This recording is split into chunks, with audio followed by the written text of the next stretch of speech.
श्री शिवाय नमस्तुभ्यं। ध्यान कितनी एकादशी है? स्कंद पुराण यहाँ तक कहती है कि इस कथा के चरित्र को जो श्रवण कर लेता है उसको 26 एकादशी करना भी नहीं पड़ती। इस एकादशी की केवल ये कथा सुनकर ही वो तर जाता है। बहुत ध्यान से सुनना इसको कथा, तो बड़े भाव से सुन लो इसको, है? बड़े प्रेम से। इसलिए सारी एकादशियों में निर्जला एकादशी की महत्वता शास्त्र प्रमाण करता है महाराज। निर्जला एकादशी का उद्यापन जो करा जाता है, उसका उद्यापन और प्रदोष का जो उद्यापन करा जाता है, इन दोनों का क्रम लगभग एक जैसा ही। तो निर्जला पहुंची है और निर्जला ने जाकर भगवान नारायण से निवेदन करा। भगवान विष्णु ने पूछा, क्या बात है निर्जला, आज तुम खेलती हुई यहां पर आकर खड़ी हो गई, क्या हुआ, क्या है? क्या तुमको गौलोक धाम में आनंद की अनुभूति नहीं हो रही जो तुम वैकुंठ में आई हो? निर्जला घूमती घूमती भगवान के सम्मुख में पहुंच गई। भगवान ने पूछ रहे हैं, बार बार पूछा, निर्जला हुआ क्या तुमको?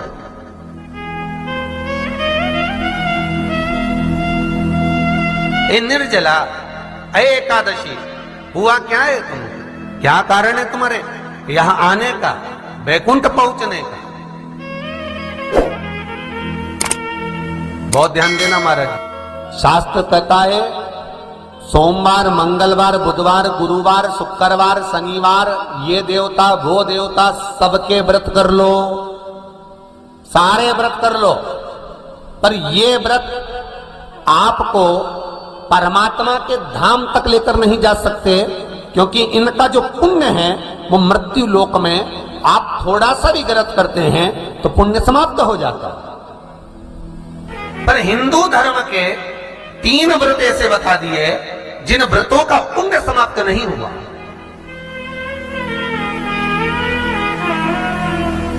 हिंदू धर्म के 3 व्रत ऐसे हो गए जिनका पुण्य समाप्त नहीं हुआ महाराज। जिनका पुण्य प्रबलता में बढ़ता गया। पहले नंबर पर एकादशी, दूसरे नंबर पर प्रदोष और तीसरे नंबर पर शिवरात्रि। एकादशी भी 26 है तो प्रदोष भी जम के बोलते जाओ 26 है। शिवरात्रि केवल 12, केवल 12, और अगर अधिक मास की पड़ जावे तो ये 13, पर अधिक की आए तो 13 है। तो यहां शास्त्र कह रहा है कि 3 व्रत हमारे यहाँ जिनका पुण्य समाप्त नहीं हुआ, जिनका पुण्य प्रबल हुआ, बड़ा, इसलिए आज भी माता एकादशी का व्रत करती है। और एकादशी का व्रत कर अगर कोई जीवात्मा को देते हैं, कोई मर भी गया तो उसको एकादशी का दान देते हैं। एकादशी का उसको दान दिया है। महाराज निर्जला खड़ी है, पूछा क्यों आई हो, क्या कारण? निर्जला आई, तब लक्ष्मी मैया उठकर निर्जला के करीब में गई। निर्जला बहुत सरल थी निर्जला। कहते हैं कामा एकादशी सबसे लंबी है। कौन सी एकादशी? कामा। फिर मोक्षदा उससे नीची है महाराज। और निर्जला जो है बिल्कुल छोटा स्वरूप है। निर्जला का मतलब देखा जाए तो केवल 2 चोटी करी हुई है। मस्तक पर भोर लगा हुआ है निर्जला के, माथे पर बिंदी लगी हुई है निर्जला के, सुंदर गले में तुलसी की मालाएं पहनी है निर्जला, हाथ में जो हाथ फूल जैसी माताएं पहले पहनती थी, आपको ध्यान में होगा, ऐसा बड़ा फूल होता था, अंगूठियां पड़ी होती थी, हाथ में ऐसा लगा रहता है। तो निर्जला हाथ फूल भी तुलसी के धारण करी, बड़ा सुंदर स्वरूप है माता निर्जला का महाराज। छोटी है तो माता लक्ष्मी उनके पास में गई और निर्जला से जाकर पूछा, निर्जला तेरे आने का कारण क्या है, तू बता। नारायण आपसे पूछ रहे हैं कि क्यों आई हो, किस लिए आई हो, क्या है तुम्हारे आने का कारण? निर्जला ने कहा, मेरी विनती केवल इतनी सी है मां कि मैं ये चाहती हूं कि मैं जीव के प्राण छूटने के बाद उसके प्राणों को जिस समय मैं लेकर जीवात्मा के प्राणों को परमात्मा तक भेजूं, वैकुंठ तक भेजूं, गौलोक धाम तक भेजूं, उस बीच में मुझे ले जाते समय कई नरक भी बीच में पड़ेंगे, कई स्थान ऐसे बैतरणी आदि स्थान बीच में आएंगे तो वो स्थान में मुझे रोका ना जाए, मैं सीधे भगवान के धाम पहुंच जाऊं। ऐसी कृपा, ऐसी दया। जितनी भी माताएं एकादशी का व्रत करती, बहुत ध्यान से सुनना आज की कथा को। शायद जिंदगी में मिली ना मिली, पर ये कथा का रिश्ता तो बहुत ध्यान से सुनना।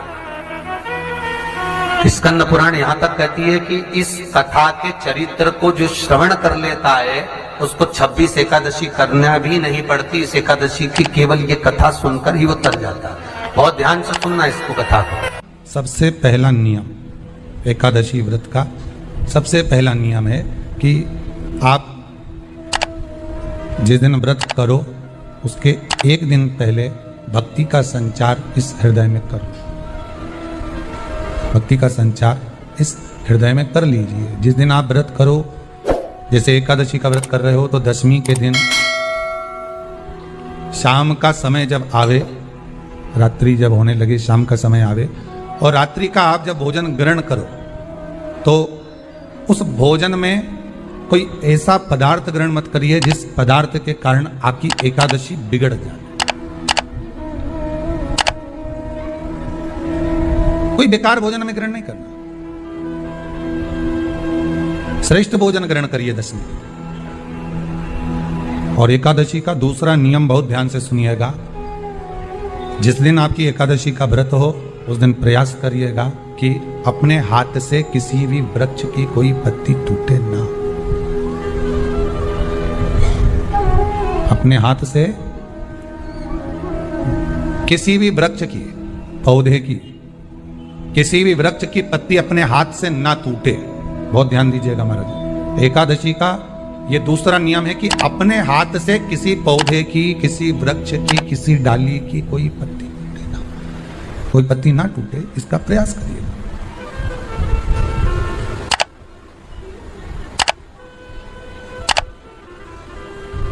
कितना सुंदर व्याख्यान कहा है, कितना सुंदर वर्णन है महाराज कि मात्र एकादशी का व्रत कर लेने पर, मात्र एकादशी का व्रत कर लेने पर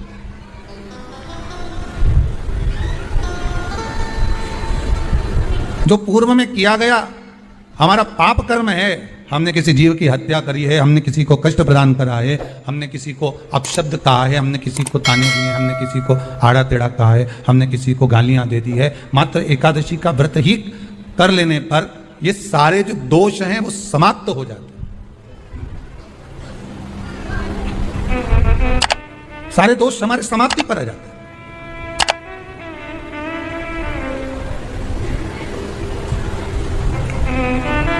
अब एक विचार करिएगा थोड़ा सा अपने मन में, अपने चित्त में, अपनी वृत्ति में एक बात उतारिएगा। एक अपने मन में एक बात को उतार कर रखिएगा कि आप अपने पाप को, अपने पाप कर्म को जिस दिन छिन्न करने वाले हो, समाप्त करने वाले हो, अपने पाप को आप जिस दिन समाप्ति पर लेकर जा रहे हो तो उसके एक दिन पहले आपको प्रसन्नता होना चाहिए कि नहीं होना चाहिए कि कल मेरा पाप कटने वाला है, कल मेरा पाप समाप्त होने वाला है। जो मैंने पाप कर्म करा है वो समाप्त होगा, जो मैंने पाप कर्म करा है वो कल समाप्त हो जाएगा। तो एक दिन पहले आपके चेहरे पर प्रसन्नता होगी ना हो?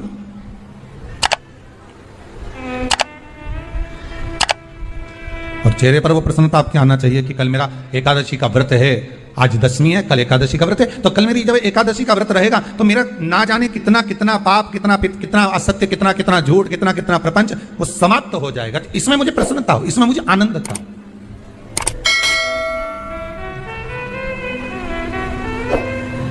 तो क्या कहा गया कि प्रयास करिएगा कि एकादशी के दिन कोई वृक्ष की, कोई डाली की, कोई कोपल की कोई पत्ती ना तोड़ी जाए। क्यों? तो कहा अगर उस पत्ती को हम तोड़ देते हैं, वृक्ष की पत्ती को या क्यारे में लगी हुई कोई डाली की पत्ती को हम तोड़ देते हैं तो एकादशी का पुण्य फल प्राप्त नहीं होता, एकादशी का कोई फल हमारे खाते में नहीं जाता, पुण्य फल प्राप्त। अब फिर भले तुम चाहे तुमने मोरदन खाया हो, चाहे तुमने फिर चिप्स खाई हो, चाहे तुमने फिर व्रत का कितना ही सामान खा गए और तुमने सोचा कि आज मेरी एकादशी है, तो फिर उसका कोई फल प्राप्त नहीं, उसका कोई सुख प्राप्त नहीं आपको। फिर रहे हैं वो भी श्रवण करें। एकादशी के दिन बन सके एक बेलपत्र, उस बेलपत्र के मध्य भाग में बीच वाली पत्ती पर लाल चंदन और दोनों पत्तियों पर पीला चंदन, नीचे वाली दोनों पत्तियों पर पीला चंदन, बीच वाली पत्ती पर लाल चंदन और दोनों पत्तियों पर पीला चंदन। और इसी बेलपत्र के साथ में जो लाल चंदन वाला जो पत्ती है उस पर एक श्वेत पुष्प, सफेद फूल रखकर आप अपनी कामना कर कर, जब आपको जल चढ़ाते चढ़ाते 3 महीना, 4 महीना, 5 महीना, 6 महीना आपके हो जाए और बाबा देवाधिदेव महादेव को जल चढ़ाते चढ़ाते समय बीत जाए, तब बाबा से अपने दिल की बात कहने के लिए लाल चंदन, सफेद पुष्प, पीला चंदन दोनों पत्तियों पर अपने हाथ में लेकर कामना कर कर अशोक सुंदरी वाली जगह पर जब हम उसको समर्पित कर, अशोक सुंदरी वाली जगह पर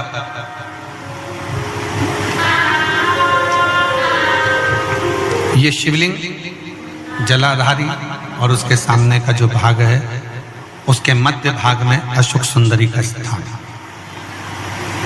बस इसी स्थान पर बेलपत्र और श्वेत पुष्प, बीच वाली पत्ती पर लाल चंदन, आसपास की पत्तियों पर पीला चंदन और वो शिवलिंग की सम्मुख में जो अशोक सुंदरी का स्थान है वहां समर्पित कर उस स्थान। ये रोज नहीं करना, फिर ध्यान देना, कभी कभी 4-6 महीने निकल जाएं, 8 महीने निकल जाएं, 3 महीने निकल जाएं, 5 महीने निकल जाएं उस स्थान, और ये हमने एक बार नहीं बताया, इसको पहले भी वर्णन कर सकते। एकादशी के दिन गंगा के जल में मात्र 7 बेलपत्री डालकर जो नंदीश्वर भगवान अर्थात जो शंकर जी के शिवलिंग के सामने नंदी होता है, उस नंदी के चरण पर गंगा का जल चढ़ाकर बेलपत्री शिव पर समर्पित कर देता है, उसके घर में रुपया रुकना चालू हो जाता है, फिर वो गलत जगह पर नहीं जाता, गलत स्थान पर वो धन जाएगा ही नहीं। बेटा अगर व्यसन में पड़ा हुआ है, मदिरा पान में पड़ा हुआ है, मांसाहार में, जुए आदि में जा रहा है, तुम्हें लग रहा है कि मेरा बेटा गलत मार्ग पर जा रहा है, ये मित्र दोस्ती गलत हो रही है, वो सही जगह पर आ जाए तो हो रही है। 30,000 रुपये महीना, 40,000 रुपये महीना कमा कर लेकर भी आ रहा है, कमाई तो आपकी हो रही है। 30-40 हज़ार रुपये महीना आप कमा रहे हो, 50,000 रुपये महीना, 1 लाख, 2 लाख, 4 लाख रुपये आप कमा भी रहे हो, पर आया और चला गया, उसका क्या करोगे?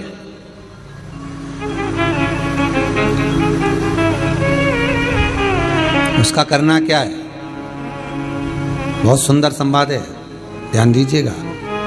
जिसके घर में कमाने वाले 2-4 हैं, पैसा तो आ रहा है पर घर में टिक नहीं रहा, डॉक्टर में, पुलिस में, एक्सीडेंट आदि में, कहीं गलत जगह पर व्यसन में अगर पैसा जा रहा है, जुए में, मांसाहार, मदिरा पान, या कहीं आया पैसा, पैसा आने में कमी नहीं, आ रहा है पर टिक नहीं रहा, रुक नहीं रहा, कोई मांगने आ गया, दे दिया, फिर वहां से अपने पास नहीं आ रहा, अपन कह रहे हैं भैया हमारा पैसा लौटा दो, नहीं आ रहा।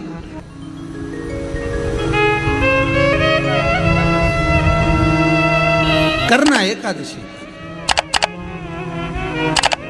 कई लोग इसको धन के लिए भी करते हैं, संपदा के लिए, संपदा के लिए अर्थात जिसका व्यापार नहीं चलता, जिसके घर में पैसा नहीं आता, या नौकरी नहीं लग रही, या सर्विस नहीं लग रही, आप अप्लाई कर रहे हो, जगह जगह जाकर इंटरव्यू भी दे रहे हो और पैसा नहीं आ, तो उसके लिए भी प्रयास किया जाता है। पर उसके लिए यहाँ पर जो धन के लिए करते हैं, उसके लिए विष्णुपदी के लिए करते हैं। मतलब जैसे गंगा के जल में तुलसी के 11 पत्ते डाले जाते हैं। कितने पत्ते डालते हैं? 11 तुलसी के पत्ते डालते हैं, और उसको किसी भी नारायण के मंदिर में, राम कृष्ण शिव, शंकर नहीं, राम कृष्ण भगवान विष्णु, दत्त आदि जितने नारायण के मंदिर हैं, उस मंदिर में किसी भी पात्र में, एक छोटे से पात्र में उसको भरकर रखी आते हैं महाराज, उससे भी जॉब, सर्विस, नौकरी में सफलता प्राप्त हो जाती है। परंतु वो भी एकादशी को ही होता है। कुछ देर तक पात्र को रखा जाता है, फिर वही पात्र का जल किसी भी वृक्ष के नीचे डाल दिया जाता है, उससे भी नौकरी के लिए फायदा मिलता है। गंगा का जल कोई साधारण नहीं।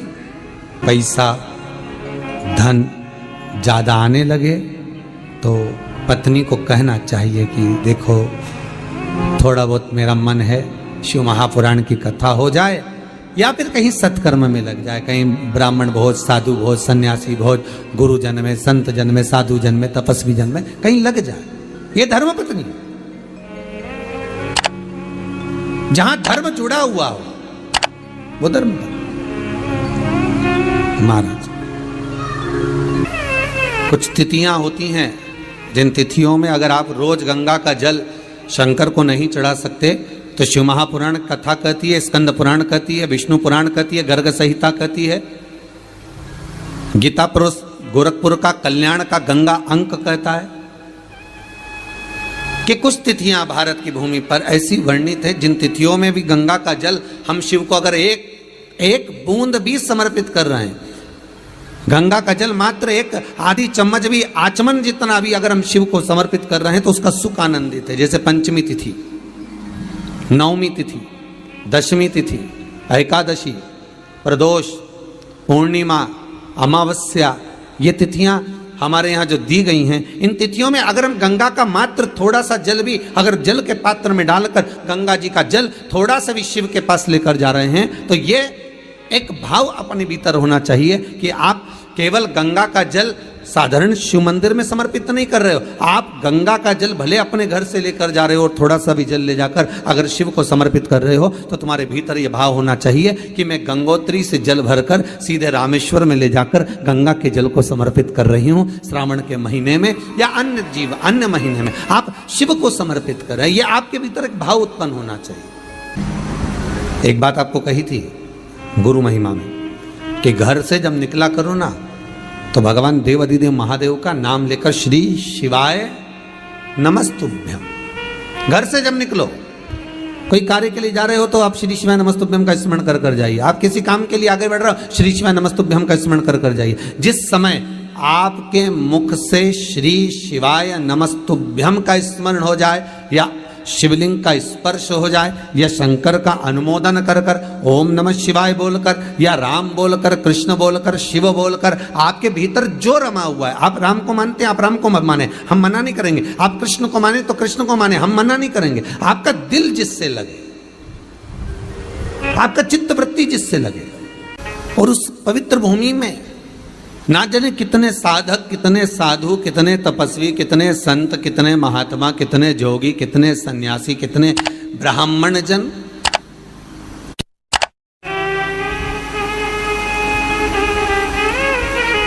पवित्र भूमि,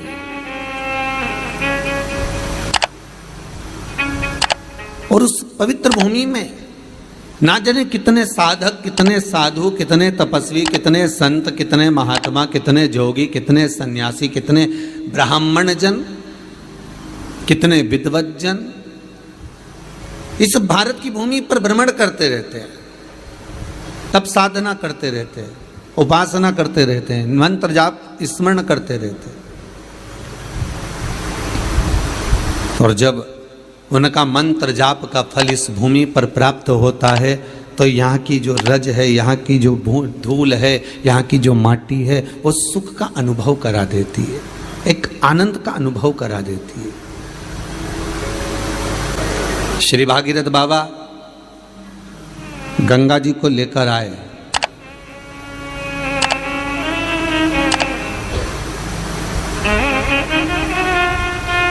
भागीरथ बाबा तो गंगा जी को लेकर आए 60,000 काकाओं के उद्धार के लिए, और वो गंगा भी बहती हुई गौमुख से लेकर चलते चलते चलते चलते वो गंगा भी कलकत्ता तक जब पहुंची है, गंगा सागर तक जब पहुंची है तो उसके घाट पर, उसके तट पर, गंगा महारानी के किनारे पर जितने भक्त, जितने साधु, जितने सन्यासी, जितने साधक, जितने उपासक, जितने जीव रह रहे हैं, ये गंगा उनका कल्याण कर रही है। और जो उसकी शरणागति में जा रहा है, गंगा उसका उद्धार कर रही है। गंगा किसको संवारती है?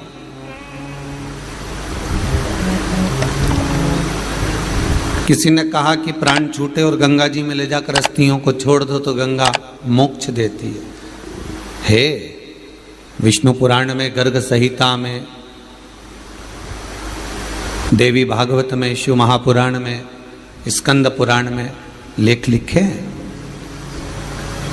कि गंगा जी ने शंकर जी से वर मांगा था कि मेरे जल में जब तक जीव की अस्थियां पड़ी रहेंगी तब तक वो जीवात्मा वैकुंठ का भोग भोगेगी।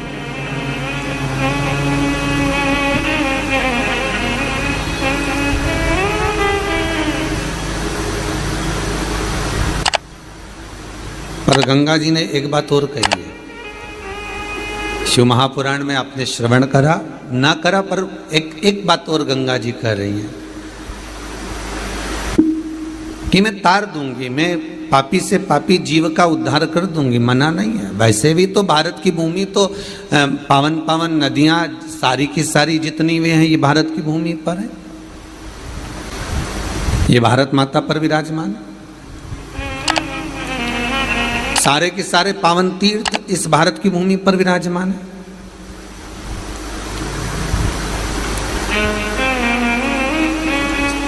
पुण्यमय नदियां, पुण्यमय तीर्थ, पुण्यमय तालाब, सरोवर जितने भी हैं ये सब इस भारत की भूमि पर हैं। गंगोत्री में